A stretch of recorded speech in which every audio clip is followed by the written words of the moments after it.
Yeah, the Tricorn was great. When I look back on it, because it seemed to suit the times because it was so it was so brutal and so bleak. Um, I got a stall in the Tricorn in the indoor market. That was because it was cheap and easy, and there was that's just where people hung around. Town was a much bigger thing, and the Tricorn was a much bigger thing. That's where the interesting shops were.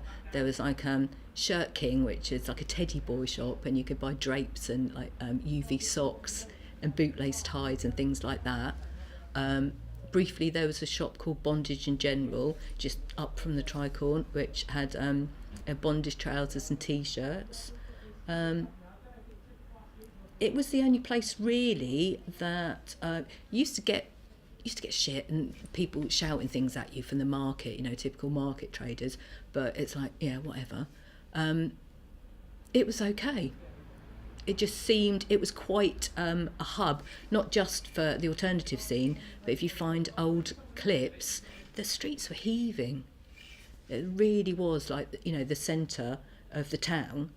Um, and so it started as grannies and then turned to basins. I spoke to Chris recently, and he said he went to a club in London and just thought, right, it's not going to be the bluesy club I first thought it was going to be. Let's make it again all inclusive. Let's do lots of different things. Sometimes he posts on social media like old flyers that he's found, and it's such a diversity, isn't it? Such you'll see sort of the last one I saw was Tenpole Tudor supported by Ad Nauseam, Wilco Johnson the next day, like King Kurt the next day. I mean, it was great.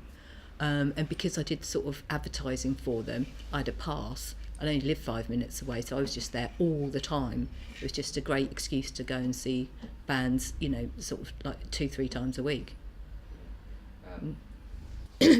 When the economy sort of picked up in the mid-80s and people started to work and get jobs, it wasn't fun being on the dole anymore, because that's your gang's broken up, and it's only okay to be sort of living on 15 quid a week. If everyone's doing that, it's fine. It's like a commune, and you would sort of go, can I borrow a quid till I get my gyro on Thursday and I'll pay you back Friday? It was that kind of thing. But it's no fun when you've got nobody to play with and other people are working and you're not. So I sort of thought, oh, well, now I'm going to have to justify why I haven't worked, and why I dropped out of college, and what am I going to say? Nobody is going to give me a job. And then with the whole sort of DIY punk ethic, I thought, well, I'll just have to do something myself. And I had always been into vintage clothing because that's the only way you could really get hold of stuff. Because apart from people used to sort of get money for their birthdays and stuff and go to the King's Road or look at seditionaries and sort of and all but they were tremendously expensive. But you could maybe go to London and buy yourself a pair of boots or something like that. But all the rest of your clothes tended to be second hand, and I was always good at customising, and had been doing that for a long time, just going to jumble sales, buying vintage clothes, either customising them for friends or customising them and selling them to sort of local shops in Albert Road, that kind of thing. And talking about the Tricorn, so they opened downstairs in the indoor market, was pretty much markety, if you know what I mean, your bog standard sort of market things, and they opened the upstairs, and it's quite hard to get shoppers to go upstairs, so smaller, sort of more unusual and quirky things started opening up there. I think One-Legged Jockey was the first one, actually. I think Keith went up there first, and he was very much into, at that time, rockabilly was big. That was big news. That was like the biggest sort of subculture, I would say. And I thought, I could do that. I could easily do that. They didn't want a lot for the stalls. There was a leak because the whole of the Tricorn was falling apart even in the 80s, and there was such a big crack in the concrete. If it rained, it would start raining indoors about 3 days later as it all trickled through. So I managed to haggle the rent down to £15 a week. And then I asked 2 friends that are into similar things, what do you think about this? If we do this, we only have to do like 2 days each. We can all, it was a small stall, so just starting in a really small way. It didn't even occur to me that it would fail. That's really I think it's a mixture of naivety and arrogance. I was just, if I do this, they will come. And there was because it's a small town and because it was the scene was so small, it just went round word of mouth and people just came, because there was no anything alternative or subcultural was not catered for at all whatsoever by the mainstream. You weren't a market because you didn't have any money, so why would they bother marketing to you? They didn't understand what you were doing, and you had no money anyway, so nothing was catered for. So it was easy, really.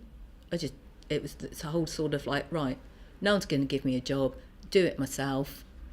I'm not much good at anything apart from this, I'll do this. Just do it. I never ever thought about the future. And I'm not an ambitious person. I just wanted to plough my own path, basically, and it sounds like just really awful, but I just wanted to do what I wanted to do. I didn't want to be told by anybody. I'm crap at being punctual, so I didn't want to get told off for being unpunctual. I didn't want to have a routine. It's making me sound terrible. I just wanted to do what I wanted to do. I wanted to do something that I'm interested in, that's not mind-numbingly boring. I don't want to be told when to come and go, and just make sure I didn't get the sack, because that's probably the only way it was going to happen, was to be self-employed. But I'm so sort of, when I got this shop, I signed it's called a license. I wouldn't even go for a lease. It was like 6 months. And then I did that for 3 or 4 times.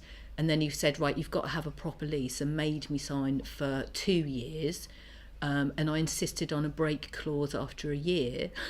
And even when I renewed my lease last year, he's like, for God's sake, you've been here 21 years. Why don't you know? And I thought, oh my God, I could have literally had a mortgage and nearly paid it, couldn't I?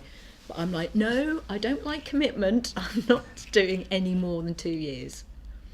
So it just, I don't know, I always think if you, like worst case scenario, it's like with the black market, I thought, there's 3 of us paying £15 a week, it's like, what have we got to lose? Worst case scenario, it goes wrong, oh well, and I kind of think that here, really. Don't take on too much commitment.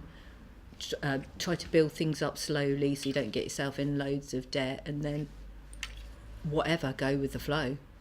So you said like it's spread by word of mouth. Like, what was the reception to the store? Was it a place where you found, who were kind of the people who used it, really?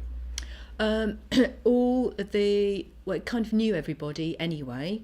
Nobody could buy, say, pink hair colour, so you automatically get those people. It was so word of mouth because the scene was so small, and everyone knew where the indoor market was, so it was okay, just sort of instantly, really. Even with your own friends coming in, that's enough. People that was enough to sort of tick along. It's obvious, isn't it? It was the whole clothes and music thing was so tied together, and I was like, no, it's like the punky shop. So that's just what would happen. And then I was just below grannies and later basins, so they would just come to me. And it was before the internet, so flyers and posters were it. Well, flyers, posters and word of mouth were it. So, and I've always, because I've always been a gig goer, you think, why not? So I'll just say to people, I'll do it for a guestie, basically. And then, you know, you scratch my back, it's like, well, then I get to go to more gigs than I probably would do normally. It doesn't hurt me. I think it brings people in to come and pick up flyers and posters. So it just seems normal. That just seems the natural thing to do.